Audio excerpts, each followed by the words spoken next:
moments later. Assalamualaikum warahmatullahi wabarakatuh.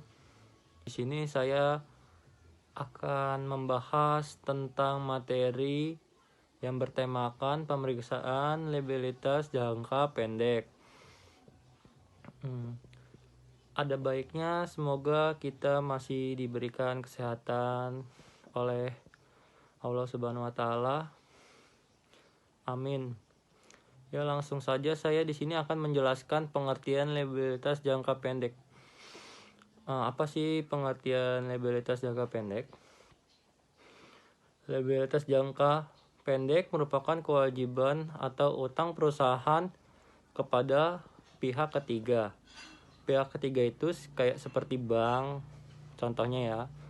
Nah, yang jatuh tempo atau harus dilunasi dalam waktu kurang atau sama dengan 1 tahun atau dalam siklus operasi normal perusahaan.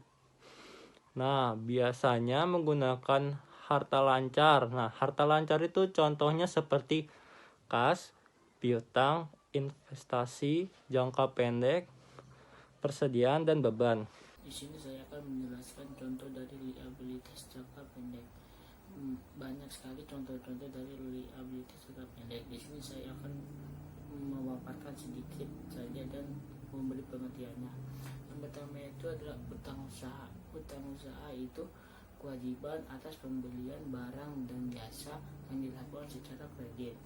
Yang kedua itu ada pinjaman dari bank, yaitu pinjaman yang diperoleh dari bank dan didukung oleh suatu perjanjian kredit.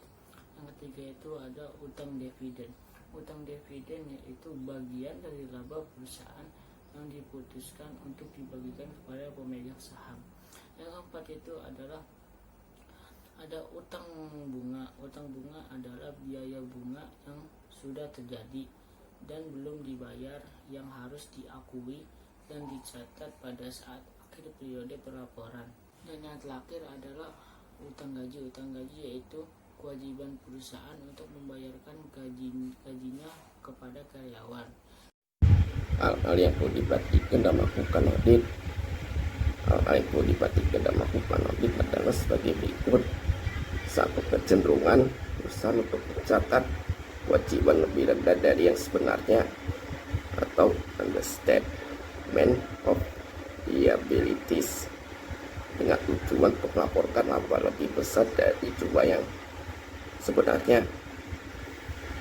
Untuk itu auditor harus melakukan satu yang disebut searching of unrecorded liabilities dengan cara memeriksa pembayaran sesudah tanggal laporan posisi keuangan. 2. Perbedaan accounts payable dan accrued expenses. Accounts payable memiliki agak lebih pasti karena perusahaan mencatat berdasarkan invoice yang diterimanya dari supplier, sedangkan accrued expenses dicatat berdasarkan estimasi sehingga jumlahnya kurang pasti dibandingkan accounts payable. Di sini saya akan menjelaskan tentang tujuan pemeriksaan liabilitas jangka pendek. Terdapat beberapa tujuan pemeriksaan, antara lain adalah satu, terdapat internal kontrol yang baik atas liabilitas jangka pendek. Terus yang kedua, liabilitas jangka pendek yang tercantum di laporan posisi keuangan didukung oleh bukti-bukti yang lengkap. Terus yang ketiga, semua liabilitas jangka pendek perusahaan sudah tercatat pada tanggal laporan posisi keuangan. Yang keempat, jumlah accrued expense masuk akal atau wajar. Terus yang kelima, kewajiban sewa atau yang disebut leasing sudah dicatat sesuai dengan SAK. Terus yang keenam, liabilitas jangka pendek dalam mata uang asing per tanggal laporan posisi keuangan neraca sudah dikonversikan ke dalam rupiah dengan menggunakan kurs setengah Bank Indonesia. per tanggal laporan posisi keuangan. Yang ketujuh, biaya bunga dan bunga yang terutang dari liabilitas jangka pendek telah dicatat per tanggal laporan posisi keuangan. Yang kedelapan, biaya bunga liabilitas jangka pendek yang tercatat pada tanggal laporan posisi keuangan betul telah terjadi dan dihitung secara akurat. Ingin membacakan bagian presentasi saya, yaitu prosedur pemeriksaan liabilitas jangka pendek. Prosedur pemeriksaan liabilitas jangka pendek ini ada 20, yaitu yang pertama, pelajari evaluasi internal kontrol atas liabilitas jangka pendek. Yang kedua, yaitu minta rincian dari liabilitas jangka pendek, baik utang usaha maupun kewajiban lainnya. Kemudian periksa penjumlahannya, serta cocokkan saldonya dengan saldo utang di buku besar. Yang ketiga, untuk utang usaha, cocokkan saldo masing-masing supplier dengan saldo menurut subsidiary ledger atau utang usaha.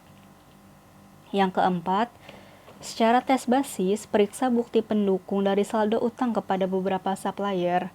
Perhatikan apakah angkanya cocok dengan purchase requisition, purchase order, receiving report, dan supplier invoice. Periksa juga perhitungan matematis dari dokumen-dokumen tersebut dan otorisasi dari pejabat perusahaan yang berwenang. Selanjutnya, yang kelima itu seandainya terdapat monthly statement of account dari supplier, maka harus dilakukan rekonsiliasi antara saldo utang menurut statement of account tersebut dengan subsidiary ledger utang. Yang keenam, ada pertimbangkan untuk mengirim konfirmasi kepada beberapa supplier, baik yang saldonya besar maupun yang saldonya tidak berubah sejak tahun sebelumnya. Selanjutnya, periksa pembayaran sesudah tanggal neraca untuk mengetahui apakah ada kewajiban yang belum dicatat per tanggal neraca dan untuk meyakini diri mengenai kewajiban saldo per tanggal neraca. Yang kedelapan, seandainya ada utang kepada bank baik dalam bentuk kredit modal kerja, kredit investasi, maupun kredit overdraft, maka kirim konfirmasi ke bank, periksa surat perjanjian kreditnya, dan buatkan ekstrep dari perjanjian kredit tersebut. Dan periksa otorisasi dari direksi untuk perolehan kredit bank tersebut. Yang kesembilan, seandainya ada utang dari pemegang saham atau dari direksi atau dari perusahaan afiliasi yang harus dilunasi dalam waktu 1 tahun yang akan datang, harus dikirim konfirmasi. Periksa perjanjian kreditnya dan periksa apakah ada pembebanan bunga atas pinjaman tersebut. Yang terakhir, yang ke-10, seandainya ada utang leasing, periksa apakah pencatatannya sudah sesuai dengan standar akuntansi sewa dan apakah bagian yang jatuh tempo dalam waktu 1 tahun yang akan datang sudah dicatat sebagai utang jangka pendek. Saya akan membahas tentang prosedur liabilitas jangka pendek dari poin 11 sampai ke 20.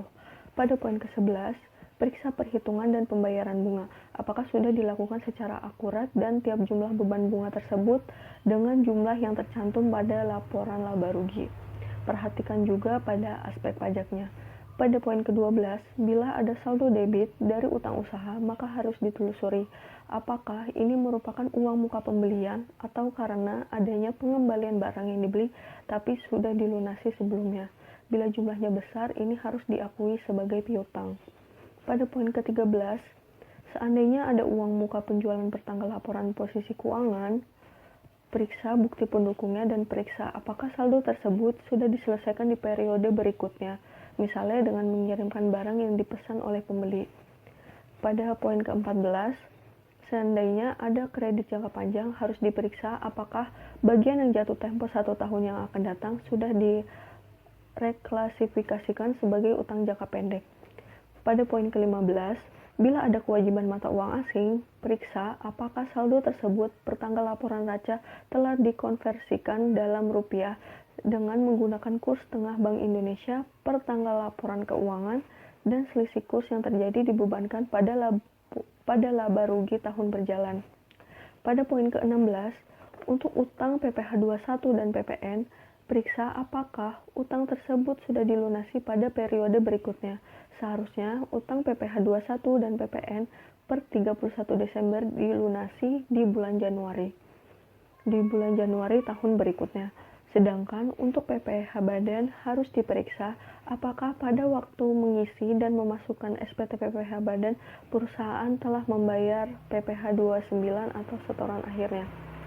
Pada poin ke-17, periksa dasar perhitungan accrued expense yang dibuat oleh perusahaan. Apakah masuk akal dan konsisten dengan dasar perhitungan tahun sebelumnya. Selain itu, harus diperiksa pembayaran sesudah tanggal laporan raca. Perlu diketahui nih bahwa untuk memperkecil laba, bisa saja perusahaan memperbesar jumlah accrued expense-nya. Dengan memeriksa pembayaran sesudah tanggal laporan raca, auditor bisa mengetahui apakah jumlah yang di accrued expense betul-betul dibayar di tahun berikutnya dalam jumlah yang kurang lebih sama. Selain itu bisa juga diketahui seandainya ada biaya-biaya tahun yang diperiksa yang belum dicatat di periode sesudah tanggal laporan raca sehingga harus diusulkan audit adjustment-nya oleh auditor. Pada poin ke-18, periksa notulen rapat direksi, pemegang saham, dan perjanjian-perjanjian yang dibuat perusahaan dengan pihak ketiga. Bertujuannya untuk mengetahui apakah semua kewajiban yang tercantum dalam notulen dan perjanjian tersebut sudah dicatat per tanggal laporan raca. Pada poin ke-19, kirim konfirmasi kepada penasehat hukum perusahaan. Tujuannya untuk mengetahui apakah perusahaan mempunyai masalah di bidang hukum yang memerlukan bantuan dari legal konsultan. Misalnya, ada tuntutan pengadilan yang per tanggal laporan raca prosesnya belum selesai. Hal ini menimbulkan kontingen liabilities, yaitu liabilities yang mungkin terjadi, mungkin juga tidak terjadi, tergantung pada kejadian dalam periode berikutnya. Pada poin terakhir, yaitu poin 20, periksa apakah penyajian liabilitas jangka pendek di laporan raca dan catatan atas laporan keuangan sudah sesuai dengan standar akuntansi keuangan yang berlaku. Dengan kata lain, audit laporan keuangan apakah sesuai dengan SAK yang berlaku. Demikian yang bisa saya sampaikan. Terima kasih. Wassalamualaikum warahmatullahi wabarakatuh.